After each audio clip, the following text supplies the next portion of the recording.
Good morning and good afternoon, and welcome back to the Broadcast Retirement Network. I'm Jeff Snyder, and this is a BRN special.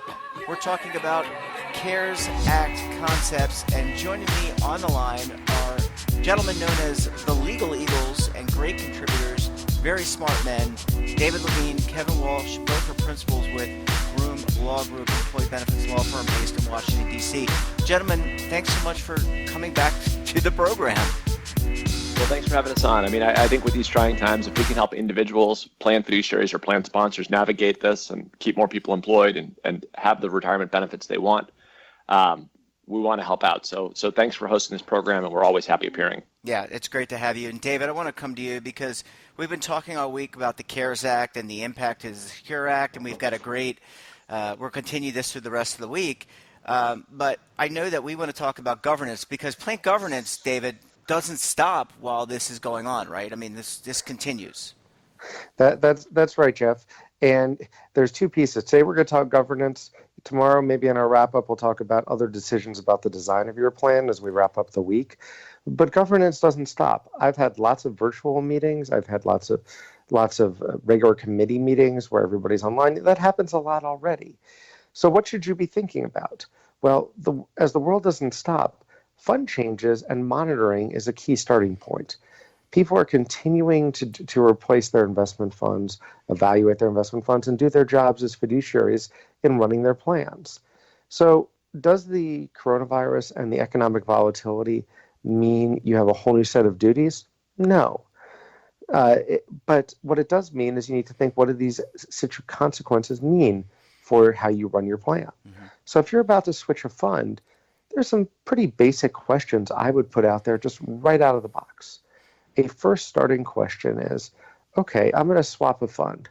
If it's like to like, just switching to a different share class, maybe that's pretty easy. You're not going to be out of the market at all. It'll happen overnight. That seems pretty easy. Making sure it's communicated well, people know, that's good. And I should say that you can decide to proceed or not. There's no one right answer here. But what if you're switching one fund for a completely different type of investment? How have you communicated it? So people understand it when they've got a lot going on? It doesn't mean it's wrong to do it, but think about, is your communication strategy right for the times from your perspective? And remember, it's about process. It's not about being right. It's about just trying to say, does this make sense? Mm-hmm. A third thing to keep in mind is, okay, how long will we be out of the market in these periods? For instance, sometimes you might be out of the market just overnight, as I said. What if you're going to be out for a couple days? Usually a couple days is, a small swing in the value of assets usually. But what if it's today? You could have a 15% swing in the value of a fund, both up or down.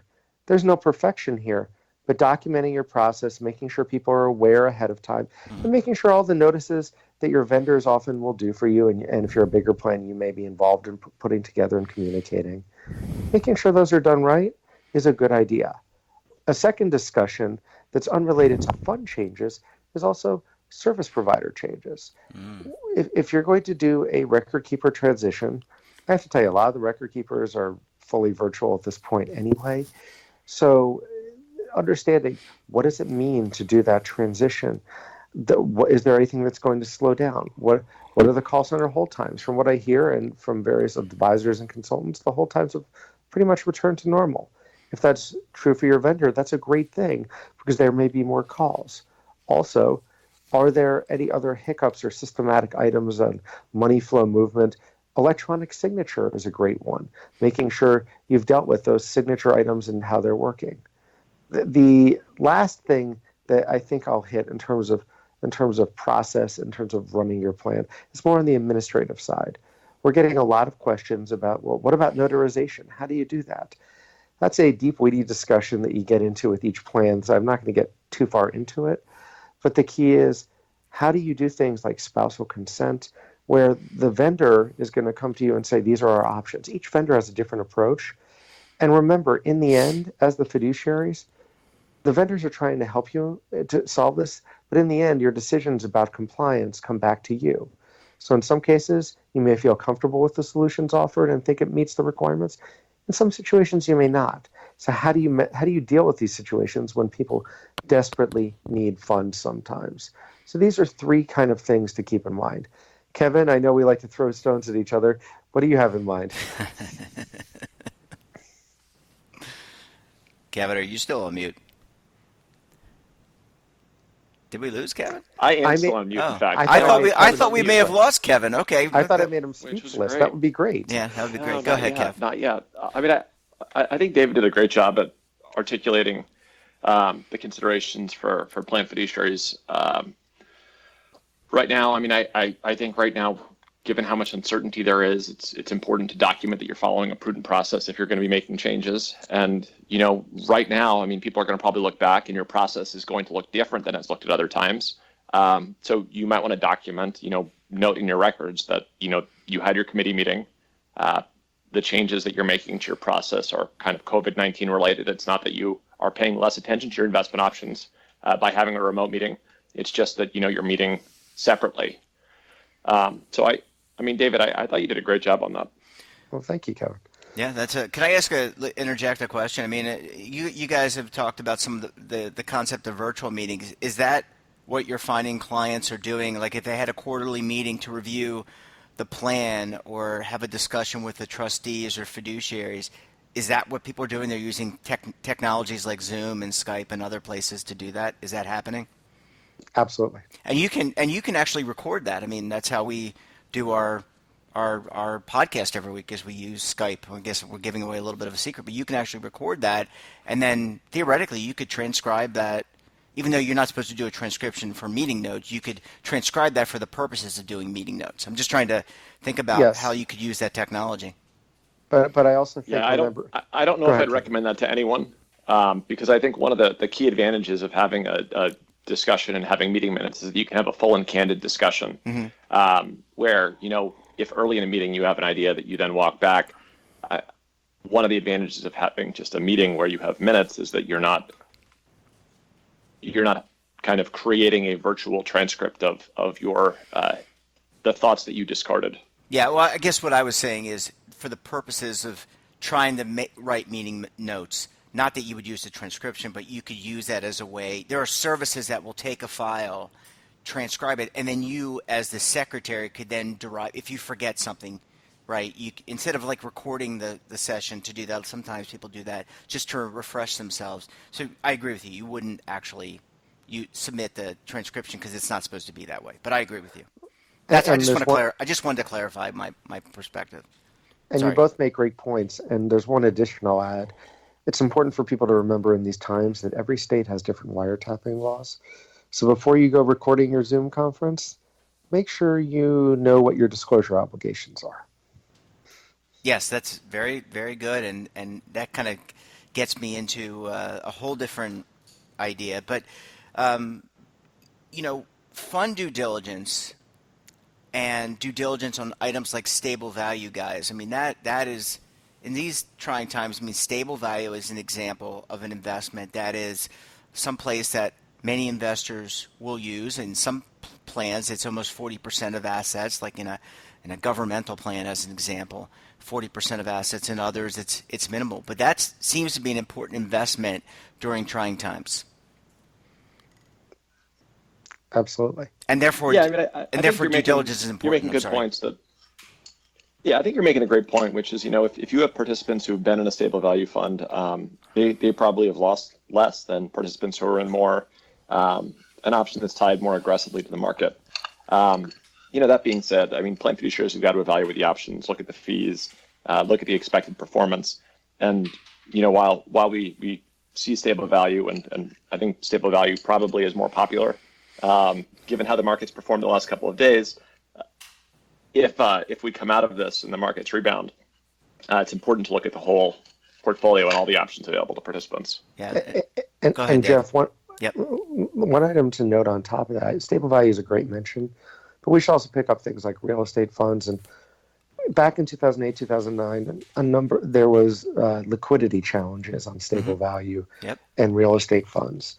We recognize that people think about that, although from what we hear, that has not been an issue now. But the market to book type of discussions, those are all things to keep in mind. And mentioning stable value is a great example, because what if you're doing a vendor transition and you're doing from one record keeper to another and they have different stable value funds they support? If you have a put option, to get really wonky here and then I'll stop. If you have a put option on your stable value fund, Oh, get wonky, David. Get wonky. oh, that, like, fine. In English, sometimes leaving a stable value fund, the pricing you get to exit does not always equal the pricing that's stated unless you give 12 months notice or some similar notice, or 18 months. It's important to know that in this transition time, that spread could be impacted. I don't hear that it has been, but it's something to keep in mind. Yeah, and How's that, Kevin? I didn't think that was too wonky, but I think you bring up a very interesting That was point great. in terms of the transition, right? Because buying a lot of times, and now I'm going to get wonky. So when you're moving and doing a planned transition and you have a stable value and it's a separate account, for example, meaning it's your own custom stable value fund, sometimes you transfer securities, okay? And buying bonds today may be very different, and that has an impact. So you're going to want to ask that question. Gentlemen, in the remaining 5 or so minutes that we have left, I want to ask about RFPs. And you talked about some of this with the transition, but performing RFPs, you can still do a lot of that electronically now. I had a conversation today, actually, on the network with Scott Buffington of 401kplans.com, where that you can do RFP work. So that work, presuming that you're through your business continuity issues and other things that you're dealing with as an organization, that stuff can still continue using some of the latest technology. Absolutely. There's a lot of options out there at this point. There's a lot of process items. And it's important to recognize that the people doing RFPs at this point, RFPs, there's both tech solutions and other ones, Jeff. Mm-hmm. At this very moment, doing RFPs, because people are working remotely, hasn't really changed that much at this point. People are still doing pricing. They're still doing everything. So it's important to keep those pieces together in mind as well. Yeah. So Go one ahead, thing that Kev. I've seen with I haven't seen it with RFPs yet, but the SEC put out kind of enforcement guidance yesterday and made me think that this might be just as applicable to an RFP process as it is to the SEC. So in terms of conducting their investigations, the SEC said, we're probably doing less on-site visits, but we're taking a much closer look at the documents you send. So right now, when you're conducting an RFP, you might not be quite as able to go and kick the tires and actually see people implement process. But with this extra time, this time that you're not spending overseeing operations or seeing people face to face, it might be a really good opportunity to take a much closer look at kind of the responses you're getting, or to crafting kind of more targeted questions so that you can enhance your process and use those systems going forward. Yeah, and just going back to RFPs, I got to think that in this environment, and we've all read there's some reaction to Zoom data, but I got to think, Kevin and David, that cybersecurity, very important questions to answer in addition to what we were already asking, right? I mean, David and Kevin, you both have been testifying, if that's the right word, on in California recently, and we've talked on the program about GDPR. Cybersecurity, really important, because there's a lot of scams going around right now with respect to coronavirus. Agreed. Oh, there's a whole lot going around. And if coronavirus leads to a shift of more workers working remotely, which, it's a trend that really could happen, cybersecurity is only going to become more important as kind of the building is replaced by a network. Agreed. Yeah. Well, guys, we're going to end the show here, but do you want to tease tomorrow's episode? It's our last in the series. I think you want to talk about plan design, but why don't you tease it a little bit, David? Sure. Well, we've talked about what you do when you're running a plan, but reality hits. You're going to shrink your head count. There's things like partial plan terminations. There's changing your formulas. What do you have to do, and things to keep in mind? That's what we'll talk about tomorrow. Awesome. Well, gentlemen, thank you. Go ahead, and Kev. David, can we also devote a couple of minutes to CARES 2.0 or COVID Relief 3.5 and COVID Relief 4? Oh, I already assumed that's what you were going to hit, Kevin. Okay, great. And what about missing participants? Well, maybe we'll bring that up too, because that's Kevin's one of his favorite topics. We'll have to find time for them. Absolutely. Well, So first we have to find them. okay. On that note, gentlemen, pleasure talking with you as always. Thanks for getting up early doing this, and look forward to closing out our special event tomorrow. Yeah. And check that out as well. So take care. We'll talk to you very soon. Thank you so much for having us on. Bye, Jeff. Bye, guys. Bye-bye.